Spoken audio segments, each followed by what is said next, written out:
हाय दोस्तों, मेरा नाम है अक्षय अग्रवाल। इस वीडियो में हम देखेंगे कि बूलियन ऑपरेशंस किस तरह से परफॉर्म किए जाते हैं, कौन-कौन से बूलियन ऑपरेटर्स हैं जो हम यूज़ करते हैं, बूलियन की बेसिक अलजेब्रा क्या है और ट्रुथ टेबल्स किस तरह बनाते हैं। तो चलते हैं अपना नोटपैड पे और शुरू करते हैं। सबसे पहले चीज़ जो समझने की है, वो है बूलियन एक्सप्रेशंस या बूलियन स्टेटमेंट्स। वो कौन से होते हैं और हमें कैसे पता लगेगा कि कौन सा स्टेटमेंट बूलियन स्टेटमेंट है या नहीं है। तो उसके कुछ एग्जांपल्स देख लेते हैं और समझते हैं। तो मैं 4 एग्जांपल्स यहाँ पे लिख देता हूँ।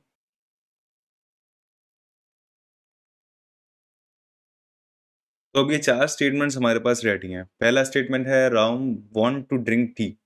ये एक ऐसा स्टेटमेंट है जिसकी हमें श्योरिटी नहीं है कि हो सकता है कि ये स्टेटमेंट ट्रू हो या फिर ये स्टेटमेंट फॉल्स हो। कि Ram want to drink tea, Ram चाय पीना चाहता है, हो सकता है चाहता हो सकता है ना चाहता हो। दूसरा स्टेटमेंट है Ram don't know how to make tea. Ram को नहीं पता भाई कि चाय कैसे बनाते हैं। तो हो सकता है ये स्टेटमेंट ट्रू हो सकता है ये स्टेटमेंट फॉल्स हो, कोई झूठ बोल रहा हो, राम को आती हो बढ़िया चाय बनानी। तीसरा स्टेटमेंट है what is your shoe size. What is your shoe size एक क्वेश्चन स्टेटमेंट है, तो इसमें हम ट्रू या फॉल्स नहीं लगा सकते, तो ये हमारा बुलियन स्टेटमेंट नहीं है। डोंट पार्क हेयर एक स्टेटमेंट है। हो सकता है ये ट्रू हो सकता है ये फॉल्स हो सकता है जो बात कही जा रही है वो सच है और हो सकता है वो झूठ है। तो बुलियन ऑपरेटर्स के लिए हमारे पास एक ये स्टेटमेंट है, बुलियन स्टेटमेंट, कि Ram want to drink tea. अब ये स्टेटमेंट हमारे पास है, इसकी हमारे पास दो वैल्यू हो सकती हैं, या तो वो ट्रू होगी या फॉल्स होगी। ट्रू को हम लोग वन में लिखते हैं और फॉल्स का मतलब जीरो। अब ऑपरेटर्स समझने से पहले एक और मैं स्टेटमेंट लिख देता हूं कि टी इज रेडी, है ना। अब एक क्वेश्चन सॉल्व करते हैं कि विल राम ड्रिंक टी। तो अब इन दोनों स्टेटमेंट्स को हम यहाँ पे यहीं पे सॉल्व कर लेते हैं। तो हमारे पास दो स्टेटमेंट्स हो गए। अब केसेस देखते हैं। तो केस वन, कि Ram want to drink tea मान लेते हैं कि सच बात है ये, और टी इज रेडी भी मान लेते हैं सच बात है। ये भी एक बुलियन स्टेटमेंट ही है, क्योंकि इसमें ट्रू और फॉल्स हो सकता है। अब तक आप समझ गए होगे ट्रू और फॉल्स वाला गेम। तो अगर टी भी रेडी है और राम को चाय पीनी भी है, तब तो इसका आंसर आएगा ट्रू। ये हो गया हमारा case one complete. Case two में देखते हैं कि Ram want to drink tea एक फॉल्स स्टेटमेंट है कि राम को चाय नहीं पीनी, और टी रेडी है। क्या इस केस में राम चाय पिएगा? तो आंसर आ जाएगा फॉल्स, क्योंकि राम को चाय पीनी ही नहीं है। अब चलते हैं हमारे केस थ्री पे। तो केस थ्री है कि राम को चाय नहीं पीनी और चाय रेडी भी नहीं है। तो क्या राम चाय पिएगा? नहीं पिएगा। अब केस फोर देख लेते हैं। केस फोर में देखते हैं कि राम को तो चाय पीनी है पर चाय रेडी नहीं है। तो अब क्या राम चाय पी सकता है? नहीं पी सकता। तो ये हो गए हमारे चार स्टेटमेंट्स। जितने भी हमारे स्टेटमेंट्स होते हैं उनके से केसेस बनते हैं। इन केसेस को ही बोलते हैं ट्रुथ टेबल। तो ये सारे केसेस जब हम कंबाइन करते हैं तो इसको एक ट्रुथ टेबल बोलते हैं, कि ये एक ट्रुथ टेबल है जिसमें हम पता कर रहे हैं कि राम को चाय पीनी और नहीं पी चाय रेडी है। इन दोनों की कॉम्बिनेशन से अगर हमें पता करना है कि राम चाय पिएगा या नहीं, तो उसके चार पॉसिबल आउटकम्स हो सकते हैं। तो अब शुरू करते हैं ऑपरेटर्स के बारे में। बुलियन ऑपरेटर्स के लिए हम पहले ट्रुथ टेबल की कुछ बेसिक चीज़ें देख लेते हैं। तो ट्रुथ टेबल में दो चीज़ें होती हैं। पहला सेक्शन होता है हमारा वेरिएबल्स का, और दूसरा सेक्शन होता है हमारे रिजल्ट का, या जिसको हम फंक्शन भी बोलते हैं। तो यहाँ पे हमारी ऑल पॉसिबल वैल्यूज होती हैं, पॉसिबल वैल्यूज और कॉम्बिनेशन ऑफ वैल्यूज, और यहाँ पे रिजल्ट होते हैं कि उस ऑपरेशन में क्या रिजल्ट आएगा। अगर हमारे पास एक ही वेरिएबल है जैसे x, तो हमें 2 की पावर 1 टाइम्स यहाँ पे पॉसिबल वैल्यूज होंगे। तो 2 की पावर 1 इज इक्वल टू 2। अगर हमारे पास दो वेरिएबल्स हैं जैसे x और y, तो अब हमारा 2 की पावर 2 हो जाएगा, उतने वेरिएबल्स आएंगे। 2 की पावर 2 मतलब 4। अगर 3 है तो फिर 3, तो मतलब 8। तो 2 की पावर n बेसिकली हमारे टोटल सिनेरियोज होंगे या टोटल कॉम्बिनेशंस, और उसके अकॉर्डिंग रिजल्ट्स आएंगे। तो इतना समझने के बाद अब समझते हैं हमारे ऑपरेटर्स। तो हमारा पहला ऑपरेटर है नॉट। तो नॉट ऑपरेटर के लिए हमें एक ही वेरिएबल चाहिए, और इस तरह हम नॉट को डिनोट करते हैं इस बार से। ये बार है हमारा नॉट का डिनोशन। तो अगर हमें एक ही वेरिएबल चाहिए तो इसकी ट्रूथ टेबल में हमें कितने आउटकम्स चाहिए होंगे? 2। तो यहाँ पे वेरिएबल लिख लेते हैं।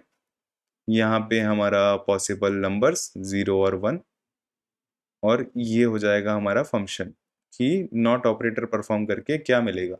तो अगर 0 है तो उसका नॉट हो जाएगा 1, और 1 है तो उसका नॉट हो जाएगा 0। तो ये है हमारी truth table for not operation. अब चलते हैं नेक्स्ट ऑपरेटर पे। तो नेक्स्ट ऑपरेटर हमारा है और के लिए हमें दो वेरिएबल्स चाहिए, x और y।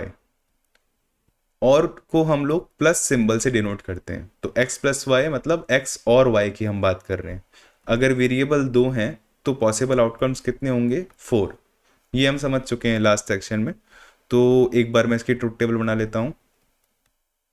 तो यहाँ पे पॉसिबल आउटकम्स होंगे 0 0 0 1 1 0 और 1 1। इस पॉसिबल आउटकम के लिए हमारा फंक्शन क्या है? x plus Y. तो और ऑपरेटर में अगर एक भी स्टेटमेंट ट्रू है तो उसका रिजल्ट ट्रू होगा। तो पहले में एक भी स्टेटमेंट ट्रू नहीं है, दोनों जीरो हैं, तो रिजल्ट होगा 0। यहाँ पे एक ट्रू है y, तो यहाँ पे आएगा 1। यहाँ पे एक में 1 है तो 1, यहाँ पे दोनों ट्रू हैं या 1 है तो 1। तो ये है हमारी ट्रुथ टेबल फॉर और। अब देखते हैं नेक्स्ट ऑपरेटर। नेक्स्ट ऑपरेटर जो हमारा है वो है एंड। तो एंड के लिए हमारे पास दो स्टेटमेंट्स या दो वेरिएबल्स होने चाहिए, और इसको हम डिनोट करते हैं पॉइंट से। तो अगर डॉट है या ये पॉइंट है तो वो एंड ऑपरेटर है। कई बार ऐसा भी होता है कि हम डायरेक्टली अपने दोनों वेरिएबल्स लिख देते हैं बिना किसी पॉइंट के, तो इसका मतलब भी एंड ही है। तो ये दोनों या तो डॉट है या दोनों है, ब्रैकेट्स की जरूरत नहीं है, तो ये एंड है। अब एक बार इसका ट्रुथ टेबल देख लेते हैं। तो हमारे पास दो वेरिएबल्स हैं, फिर से कितनी वैल्यूज आएंगी पॉसिबल? 4। और एक बार बना लेते हैं। तो x y की पॉसिबल वैल्यूज में हमारे पास 0 0 0 1 1 0 और 1 1। जिस तरह और में था कि अगर एक भी स्टेटमेंट ट्रू है या एक भी 1 है तो हम 1 लिखते थे, यहाँ पे इसका उल्टा है। अगर एक भी फॉल्स है या 0 है तो हम 0 लिखेंगे। तो इसको हम लिख लेते हैं, ये हमारा फंक्शन है x डॉट वाई, और 0 का 0 हो जाएगा, 0 और 1 का भी 0 हो जाएगा क्योंकि एक 0 है। किसी को भी 0 से मल्टीप्लाई कर दे तो 0 हो जाता है, वो वाला लॉजिक भी आप लगा सकते हो एंड में। अगर 0 1 और 0 है तो भी 0 हो जाएगा, और 1 और 1 है, दोनों स्टेटमेंट ट्रू है, तब यहाँ 1 आएगा। तो ये है हमारी ट्रुथ टेबल फॉर एंड। तो अब हम बुलियन ऑपरेशंस के कुछ एग्जांपल्स डिस्कस कर लेते हैं। तो जैसे x plus Y dot Z, ये हमारे पास अगर एक्सप्रेशन है तो हमारे पास कितने वेरिएबल्स हैं टोटल? 3। तो इसका मतलब टोटल ट्रुथ टेबल में वैल्यूज आएंगी 8। ये हमने इसकी पॉसिबल वैल्यूज लिख दी हैं। अगर आप चाहो तो 0 1 0 1 0 1 0 1 8 बार हमें लिखना है, हमें बताया, तो 2 2 4 5 6 7 8, और इस तरह भी लिख सकते हो, 2 बार 0 फिर 4 बार 0। तो अब एक सीधी लाइन खींचने की कोशिश करते हैं। ऑलमोस्ट सीधी लाइन है, बहुत खुशी हुई है मुझे। तो अभी इसमें हमें दो ऑपरेशंस परफॉर्म करने हैं, इनको ऐड करना है और y और z को मल्टीप्लाई करना है। तो जैसा बॉडमास रूल हमने पढ़ा है उसी तरह यहाँ पे पहले एंड ऑपरेशन परफॉर्म होगा और फिर और ऑपरेशन परफॉर्म होगा। तो एंड ऑपरेशन के लिए y डॉट z लिख लेते हैं। तो 0 और 0 हमें पता है कि अगर 0 होगा तो 0 ही होगा, अगर दोनों 1 होंगे तो ही 1 होगा। तो ये दोनों 1 है, यहाँ 1, फिर से 0 0 0, और यहाँ पे भी दोनों 1 है, y और z, तो 1। तो इसका अब हमें और ऑपरेशन परफॉर्म करना है x के साथ। तो अब हमारे पास तो अब हमारे पास y डॉट z की वैल्यू ऑलरेडी है, तो हमारे पास x plus y dot z की वैल्यू क्या होगी वो देख लेते हैं। तो 0 प्लस 0, 0, 0 प्लस 0 अगेन 0, 0 प्लस 0 फिर से 0, 1 plus 0 1, 0 plus 1 1, 0 plus 1 1, 0 plus 1 again 1, और 1 प्लस 1 हमें पता है 1 होता है। तो ये हुआ हमारा रिजल्ट इस एक्सप्रेशन का कि x plus Y dot z की वैल्यू क्या होगी। अगर ये समझ में आ गया तो और अच्छा है, जितना प्रैक्टिस करेंगे उतना आता जाएगा। हम रेफरेंस के लिए एक और एग्जांपल देख लेते हैं।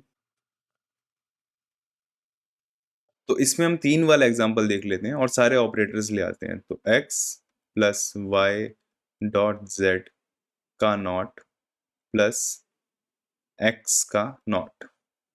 तो अभी हमें मल्टीपल चीज़ें निकालनी पड़ेंगी, हमें नॉट्स भी निकालने हैं, हमारे पास एंड ऑपरेटर भी है और ऑपरेटर भी है।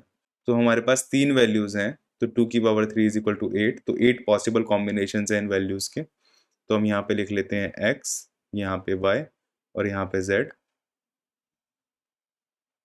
और मैं अब वैल्यू डायरेक्टली फिल कर रहा हूँ जल्दी-जल्दी, तो कोई टेंशन नहीं है, आपको पता है कैसे फिल होनी है। तो अब इसमें हमारे पास कॉम्प्लेक्स स्टेटमेंट है, तो सबसे पहले निकाल लेते हैं y डॉट z की वैल्यू क्या है।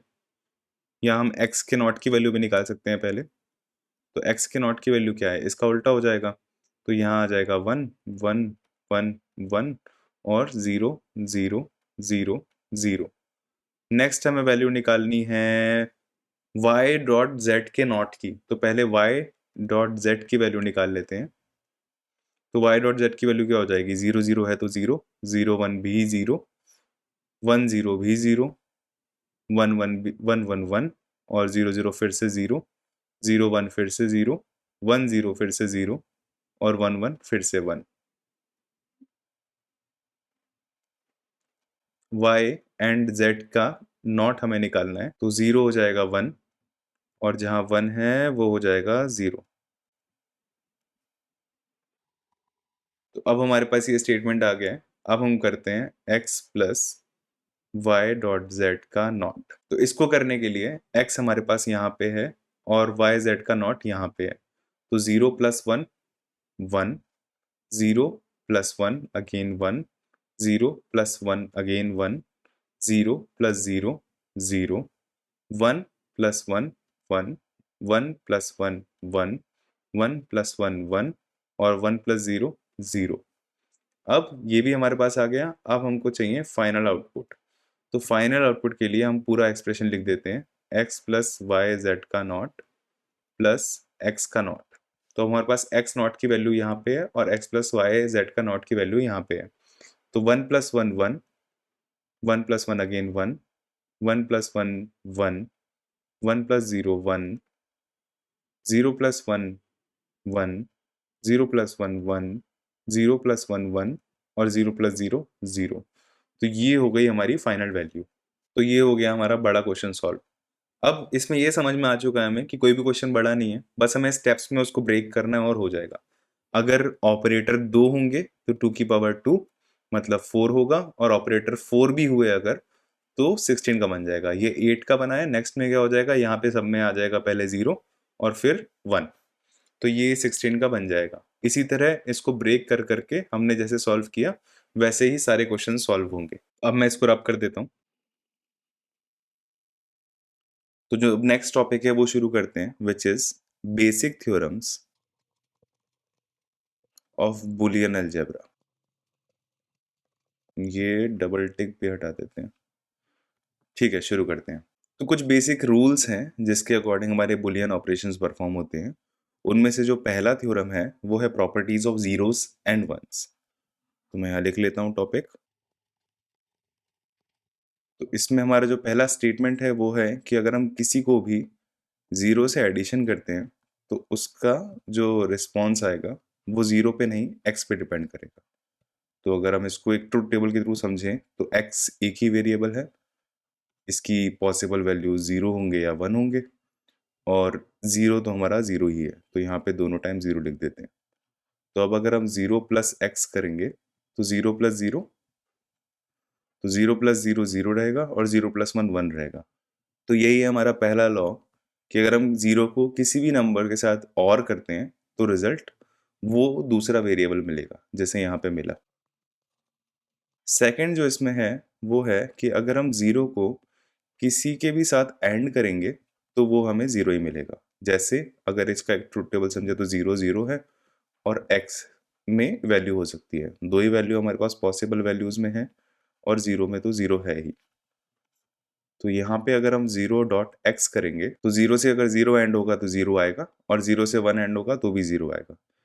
तो अगर हम 0 के साथ एंड करते हैं किसी का भी, चाहे वो 0 हो या 1 हो, किसी भी वेरिएबल का, तो उसका एंड रिजल्ट 0 ही होगा।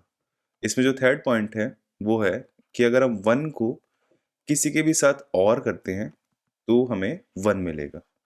मैं इसको इरेज कर देता हूँ एक बार। इसका भी एक ट्रुथ टेबल बना लेते हैं। यहाँ हो गया 1, यहाँ हो गया x की पॉसिबल वैल्यू 0 और 1, और 1 तो यहाँ है ही। 1 + x अगर हमने किया तो 1 + 0 1 और 1 + 1 भी 1 होता है। तो इररिस्पेक्टिव ऑफ ये वेरिएबल अगर हम 1 से एडिशन कर रहे हैं तो 1 ही मिलेगा। फोर्थ इसमें आता है अगर हम 1 के साथ एंड करते हैं x का तो हमें x मिलेगा। इसका भी एक ट्रुथ टेबल से समझ लेते हैं। तो हमारा जो 1 है और x है, x की पॉसिबल वैल्यू 0 और 1, 1 1 यहाँ ऐसे ही लिख दिया। अगर हम 1 के साथ 0 का एंड करेंगे तो हमें क्या मिलेगा, 0, और 1 के साथ अगर 1 का एंड करेंगे तो 1। तो अगर हम 0 का और करते हैं किसी की वेरिएबल के साथ तो रिजल्ट में वो वेरिएबल मिलेगा। 0 के साथ एंड करते हैं किसी भी वेरिएबल के साथ तो वो 0 मिलेगा। 1 के साथ अगर हम किसी भी वेरिएबल को ऐड करते हैं तो हमें 1 मिलेगा, और 1 के साथ किसी को भी अगर हम एंड करते हैं तो हमें वही वेरिएबल रिटर्न में मिलेगा। तो ये हो गया हमारा basic properties of zeros and ones. तो नेक्स्ट जो हमारा लॉ है वो है इंडेम्पोटेंस लॉ। मैं एक बार लिख देता हूँ। इंडेम्पोटेंस लॉ कहता है कि अगर हम किसी भी वेरिएबल को उसी के साथ अगर हम ऐड करें तो रिजल्ट में हमें वही वेरिएबल की वैल्यू मिलेगी। जैसे इसका भी एक ट्रुथ टेबल बना लेते हैं। तो हमारा x + x का जो वैल्यू है उसके अकॉर्डिंग देख लेते हैं। तो x की वैल्यू या तो 0 या 1। 0 + 0 हमारा 0 ही होगा और 1 + 1 हमारा 1 ही होगा। तो ये पहला लॉ स्टेट हो गया। और सेकंड है कि अगर हम किसी भी वेरिएबल का उसी के साथ एंड कर रहे हैं तो भी रिजल्ट हमारा वही नंबर होगा। इसको भी प्रूफ कर लेते हैं। x की पॉसिबल वैल्यू 0 और 1 और हमें चाहिए x.x। तो अगर हम 0 को 0 से एंड करेंगे तो रिजल्ट में 0 मिलेगा, और अगर हम 1 को 1 से एंड करेंगे तो रिजल्ट में 1 मिलेगा। तो ये है इंडेम्पोटेंस लॉ, जिसके अंदर ये दो चीज़ें स्टेटेड हैं कि अगर हम किसी भी वेरिएबल का उसी के साथ और करेंगे तो रिजल्ट में वही मिलेगा, और अगर हम किसी भी वेरिएबल का उसके साथ एंड करेंगे तो भी रिजल्ट में वही मिलेगा। चलते हैं अपने नेक्स्ट लॉ पे। नेक्स्ट लॉ है इन्वॉल्यूशन। इन्वॉल्यूशन स्टेट करता है कि अगर हम किसी भी वेरिएबल का नॉट करते हैं और उसका अगेन नॉट करते हैं तो हमें सेम वही वेरिएबल मिलेगा। जैसे अगर एक ट्रुथ टेबल से समझते हैं तो x की वैल्यू 0 और 1, अगर हम इसका नॉट निकालें तो ये हो जाएगा 1 और ये हो जाएगा 0, और अगर हम इस नॉट का अगेन नॉट निकालें तो ये अगेन हो जाएगा 0 और 0 का नॉट 1। तो x और इसका कॉम्प्लीमेंट का कॉम्प्लीमेंट या नॉट का नॉट सेम हो जाएगा। ये है हमारा इन्वॉल्यूशन लॉ। तो नेक्स्ट लॉ है हमारा कॉम्प्लीमेंटरिटी लॉ।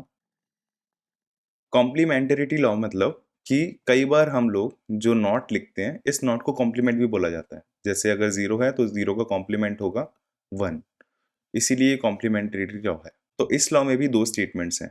पहला है अगर हम और करते हैं किसी भी वेरिएबल का उसके कॉम्प्लीमेंट्री के साथ तो 1 आएगा। और इसको एक ट्रुथ टेबल से समझ लेते हैं। तो x की पॉसिबल वैल्यू 0 और 1, x के कॉम्प्लीमेंट की वैल्यूज हो जाएंगी 1 और इसका हो जाएगा 0। कॉम्प्लीमेंट मतलब नॉट। और अगर अब हम देखेंगे इनको ऐड करके तो 0 और 1 1 और 1 और 0 भी 1। तो ये हो गया हमारा पहला स्टेटमेंट। इसके अंदर जो दूसरा स्टेटमेंट है वो है एंड का, कि अगर हम किसी भी वेरिएबल को उसके कॉम्प्लीमेंट के साथ एंड करेंगे तो हमें रिजल्ट में 0 मिलेगा। इसको भी अगर ट्रुथ टेबल में बना ले तो x ये रहा हमारा, इसकी पॉसिबल वैल्यू 0 और 1, x के कॉम्प्लीमेंट की वैल्यूज हो जाएंगी 1 और 0, इसका कॉम्प्लीमेंट या इसका नॉट, और हमारा final result x dot x complement या x नॉट हो जाएगा 0 और 1 का एंड क्या होता है 0, और 1 और 0 का भी एंड होता है 0। तो ये हो गया हमारा सेकेंड लॉ। नेक्स्ट लॉ है हमारा कम्यूटेटिव लॉ। कम्यूटेटिव लॉ दो चीजें स्टेट करता है अगेन। पहला है कि अगर हम और कर रहे हैं किसी भी दो वेरिएबल का, तो उसका अगर हम उल्टा और करेंगे तो भी रिजल्ट सेम ही मिलेगा। एक बार इसको ट्रुथ टेबल से समझ लेते हैं। तो x और y का हमने वैल्यू लिखा, इसका वैल्यू होगा हमारा 0 1 0 1, और यहाँ पे हो जाएगा 2 बार 0 और 2 बार 1। अगर हम x प्लस वाई का वैल्यू निकालें, जो कि x और y का वैल्यू है, तो 0 और 0 0, 0 और 1 1, 1 और 0 1, और 1 1 1। सेम अगर हम y को पहले रख देंगे और x को बाद में, तो इन दोनों का और होगा 0 0 0, 1 0 1, 0 1 1, और 1 1 1। तो इन दोनों का ही रिजल्ट जो हमें मिला, ये दोनों आइडेंटिकल हैं, सेम है। तो यही है कम्यूटेटिव लॉ का पहला स्टेटमेंट। सेकंड स्टेटमेंट देख लेते हैं। सेकंड स्टेटमेंट है कि अगर हम किसी को भी एंड कर रहे हैं तो वो भी सेम होगा अगर हम उसे उल्टा एंड कर देते हैं। तो यहाँ पे मैं x लिख लेता हूँ, यहाँ पे अगेन y, टेबल बना लेते हैं। तो वही 0 1 0 1, 0 0 1 1। यहाँ पे अगर हम x डॉट y करते हैं तो x 0 और 0 0, 0 और 1 0, 1 और 0 0, और 1 और 1 1। सेम वे में अगर हम y को पहले रख देते हैं तो 0 और 0 0, 1 और 0 0, 0 और 1 0, और 1 और 1 1। तो इसमें भी हमें जो इसका रिजल्ट है वही इसका रिजल्ट मिला, तो ये दोनों लॉज भी प्रूव हो गए। नेक्स्ट लॉ है हमारा एसोसिएटिव लॉ। एसोसिएट लॉज तीन वेरिएबल का है। तो अगर हम x plus y plus z ले लेते हैं, चाहे हम पहला पार्ट पहले सॉल्व करें, चाहे हम दूसरा पार्ट पहले सॉल्व करें, रिजल्ट सेम रहेगा। तो अब ये तीन वेरिएबल्स हैं, तो इसमें कितने पॉसिबल कॉम्बिनेशंस होंगे? 8। और इसको बनाने का तरीका हमें पता है, तो बना लेते हैं जल्दी से। तो ये हो गया हमारा टेबल। अगर हम इसका वैल्यू निकालते हैं तो पहले x प्लस वाई निकाल लेते हैं। तो x प्लस वाई क्या होगा? यहाँ पे 0, यहाँ भी 0, यहाँ पे 1, यहाँ भी 1, यहाँ 1, सब में 1 ही है तो 1। नेक्स्ट नेक्स्ट हम निकाल लेते हैं y प्लस जेड। तो y प्लस जेड के लिए हमें क्या चाहिए होगा? यहाँ पे 0, यहाँ 1 1 1 0 1 1 और 1। तो अब पहले ये वाला सेक्शन सॉल्व कर लेते हैं। x plus y plus z, जिसमें x और y ब्रैकेट में है, तो x और y हम यहाँ से लेंगे और z यहाँ से। तो 0 0 0, 0 और 1 1, 1 और 0 1, 1 प्लस 1 1, 0 प्लस 1 1, 1 प्लस 1 1, 0 प्लस 1 1, 1 2 3 4 5 6 7, और 1 प्लस 1 अगेन 1। नेक्स्ट में अगर हम वापस से x plus y plus z ले लेते हैं, तो यहाँ पे ये हमें ऐड करना है y प्लस जेड को और x को। सबसे पहले 0 और 0 और 0 0, फिर 0 और 1 1, फिर 0 और 1 1, फिर 0 और 1 1, फिर 1 और 0 1, फिर 1 और 1 1, फिर 1 और 1 1, और फिर से 1 और 1 1। तो इन दोनों का जो हमारा रिजल्ट आया वो सेम हुआ। तो ये इम्प्लाई करता है कि अगर हम पहले को पहले करें या दूसरे को पहले करें, फर्क नहीं पड़ता, रिजल्ट सेम आएगा। तो इसी के साथ जो नेक्स्ट ये लॉ स्टेट करता है वो करता है कि अगर हम एंड कर रहे हैं एक्स वाई और जेड का, तो भी फर्क नहीं पड़ता कि हम चाहे ये वाला सेक्शन पहले कर लें या ये वाला सेक्शन पहले कर लें। तो अब मैं यहाँ से वैल्यूज हटा देता हूँ थोड़ी। ठीक है, तो यहाँ हमें सबसे पहले वैल्यू चाहिए एक्स डॉट वाई की। एक्स और वाई 0 है, दोनों तो 0, 0 है तो 0, 0 से हो रहा है तो अगेन 0, 0 1 0, 1 0 0, 1 0 0, 1 1 1 और अगेन 1 1 1। नेक्स्ट है हमारा वाई जेड। तो वाई जेड अगर हम करते हैं तो वाई जेड ये रहा, तो ये रहा 0 0 0 1 0, 0 और 1 क्या होगा 0, 1 और 0 भी 0 और 1 और 1 1। अब अगर हम इनको मल्टीप्लाई करते हैं x और y को पहले करके फिर z से करते हैं, तो x और y को पहले और z से, तो 0 0 0, 0 1 0, 0 0 अगेन 0, 0 1 फिर से 0, 0 0 0, 0 1 0, 1 0 0 और 1 1 1। और अगर हम यहाँ पे x को करें y और z से, तो y और z का वैल्यू ये है, तो x का वैल्यू 0 और 0 0, 0 0 0, 0 0 0, 0 और 1 0, 1 और 0 0, 1 और 0 0, 1 और 0 0 और 1 और 1 1। तो ये हो गई हमारी वैल्यू। अब अगर हम रिजल्ट देखते हैं इस सेक्शन का और इस सेक्शन का, तो सेम है। यही है हमारा एसोसिएटिव लॉ, जिसमें और एंड की प्रॉपर्टीज में 3 वेरिएबल से अगर हम कर रहे हैं तो फर्क नहीं पड़ता अगर हम पहले सेक्शन को पहले कर लेते हैं या बाद वाले सेक्शन को पहले कर लेते हैं। नेक्स्ट जो हमारा लॉ है वो है डिस्ट्रीब्यूटिव लॉ। डिस्ट्रीब्यूटिव लॉ हमारा कहता है कि अगर हम x को y प्लस z के साथ एंड करते हैं, तो हमने यहाँ पे डॉट नहीं लगाया तो ये ऑलरेडी एंड है, तो इसका जो हमें रिजल्ट मिलेगा वो हमें x y plus x z मिलेगा। ये हम मैथ्स में जो पढ़ते हैं बेसिकली वैसे ही लॉज है, तो इसको भी एक बार देख लेते हैं ट्रुथ टेबल के अकॉर्डिंग। तो मैं 3 वेरिएबल लिख देता हूँ अगेन, एक्स वाई और जेड। आई थिंक टेबल बनाना तो अभी तक आ गया होगा, तो पहले इसका LHS सॉल्व कर लेते हैं। LHS के लिए हमें चाहिए y प्लस जेड, तो y प्लस जेड अगर हम करेंगे तो ये होगा 0, ये होगा 1, ये होगा 1, ये होगा 1, ये 0, ये 1, ये 1 और ये भी 1। अगर हम इसको अब x से एंड कर दें तो x y प्लस जेड, यहाँ हो जाएगा हमारा 0 और 0 का 0, फिर 0 और 1 भी 0, फिर 0 और 1 अगेन 0, फिर 0 और 1 0, फिर 1 और 0 0, 1 और 1 1, 1 और 1 1, 1 और 1 1। ये आ गया हमारा LHS। अगर हमें RHS सॉल्व करना है तो हमें यहाँ पे एक्स वाई और एक्स जेड दोनों चाहिए होगा। तो पहले एक्स वाई ले लेते हैं, तो एक्स वाई हमारा 0 0 का 0, 0 0 का अगेन 0, 0 1 0, 0 1 0, 1 0 0, 1 0 0, 1 1 1 और अगेन 1 1 1।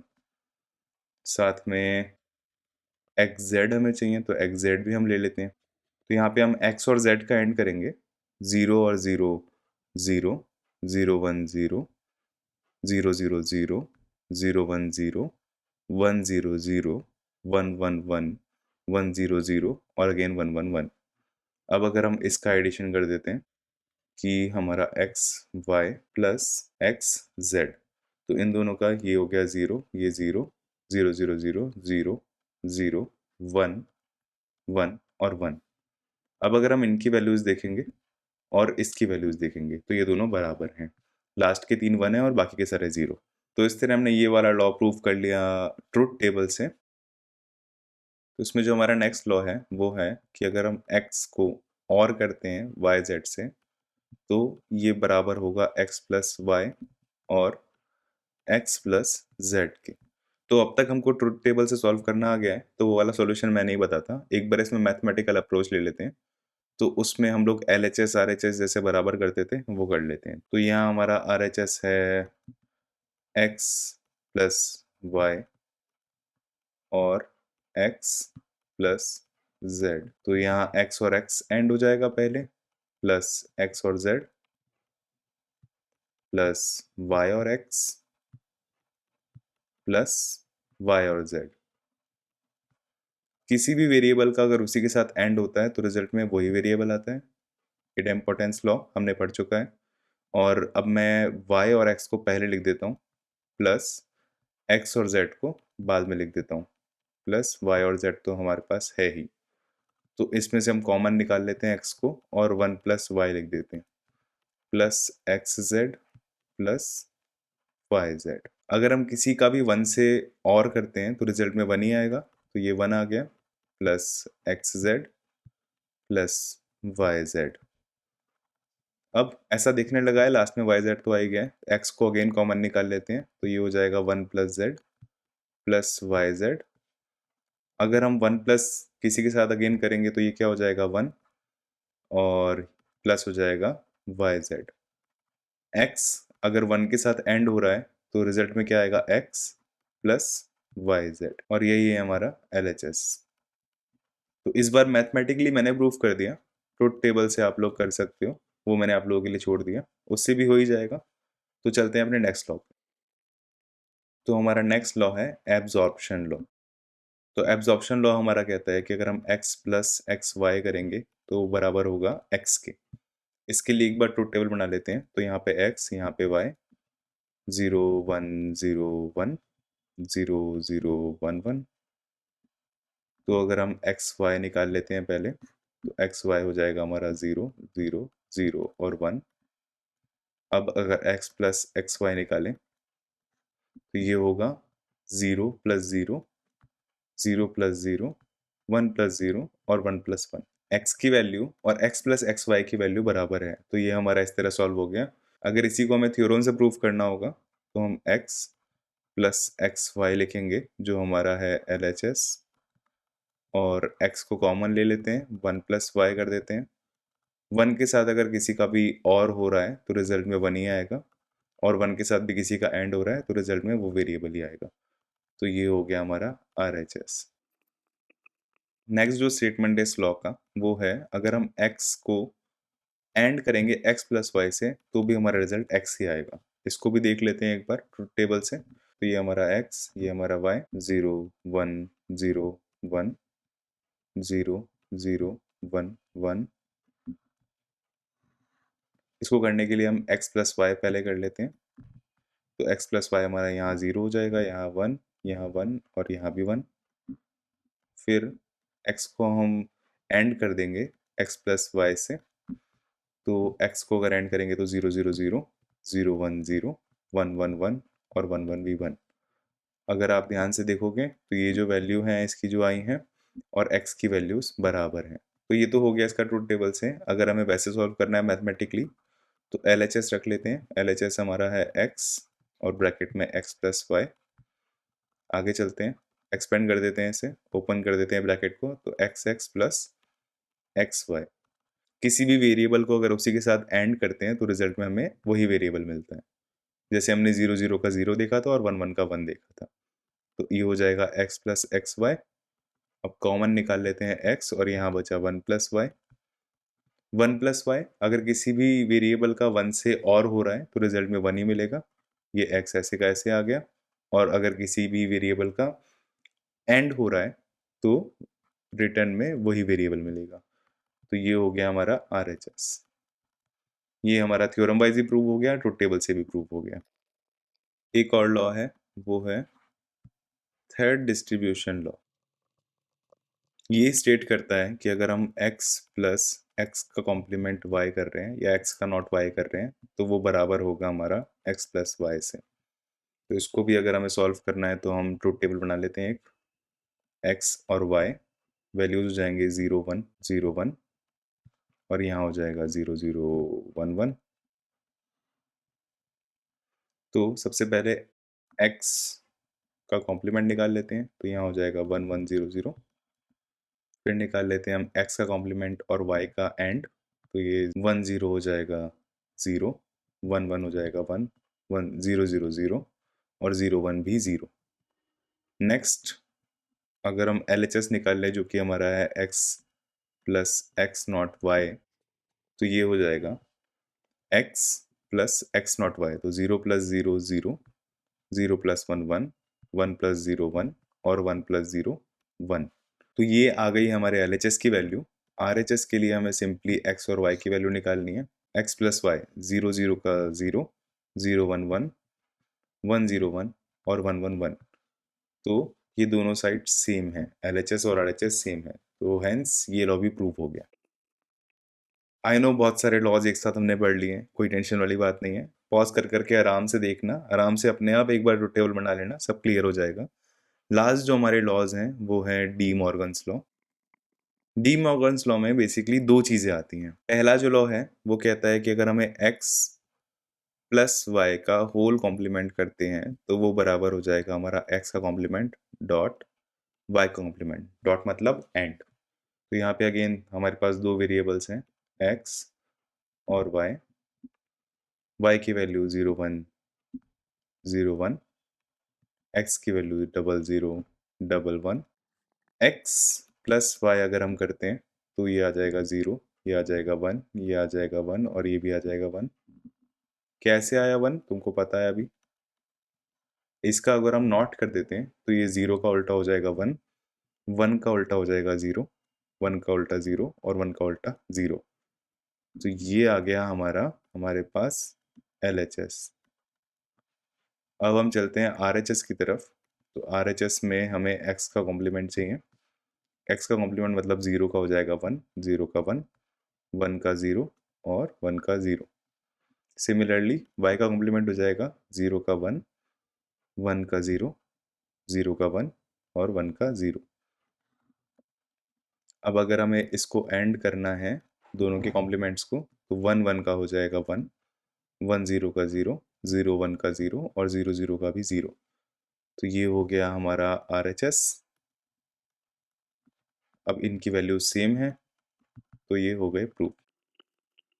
ये था हमारा फर्स्ट लॉ। और सेकंड डी मॉर्गन्स लॉ ये कहता है कि अगर हम x और y का एंड करेंगे तो उसका जो नॉट आएगा वो बराबर होगा x not plus y not से। तो एक बार इसको भी देख लेते हैं ट्रुथ टेबल में। अब x डॉट y की वैल्यू निकाल लेते हैं। तो x y की वैल्यू यहाँ है 0, 0 1 का 0, 1 0 0 और 1 1 1। इस वैल्यू का अगर हम कॉम्प्लीमेंट कर देंगे तो उसकी वैल्यू हो जाएगी 1 1 1 और 0। ये आ गया हमारा LHS। RHS के लिए हमें x का कॉम्प्लीमेंट निकालना पड़ेगा। तो x का कॉम्प्लीमेंट हो जाएगा 0 का 1, 0 का 1, 1 का 0 और 1 का 0। सिमिलरली y का कॉम्प्लीमेंट निकालना पड़ेगा, वो हो जाएगा हमारा 0 का 1, 1 का 0, 0 का 1 और 1 का 0। अब इनका हम करेंगे और x complement plus y complement या x not plus y not, 1 और 1 का हो जाएगा 1, 1 और 0 1, 0 और 1 1 और 0 और 0 0। ये हो गया हमारा RHS। तो अब इनकी वैल्यूज अगर हम चेक करेंगे तो बराबर हैं। तो ये हो गया हमारे डी मॉर्गन्स के दोनों लॉ फुलफिल। मैं जानता हूँ एक साथ इतने सारे लॉस पढ़ने में बहुत दिमाग जाएगा, तो हो सके तो एक बार नोट कर लेना सबको साथ में और सबको एक साथ पढ़ लेना, फिर इजी हो जाएगा। ट्रुथ टेबल्स पे जितना फोकस करोगे उतने कॉन्सेप्ट्स क्लियर होते जाएंगे। तो ये थे हमारे total laws, total Boolean operations, total Boolean algorithm. और मिलते हैं नेक्स्ट वीडियो में। Thank you, bye.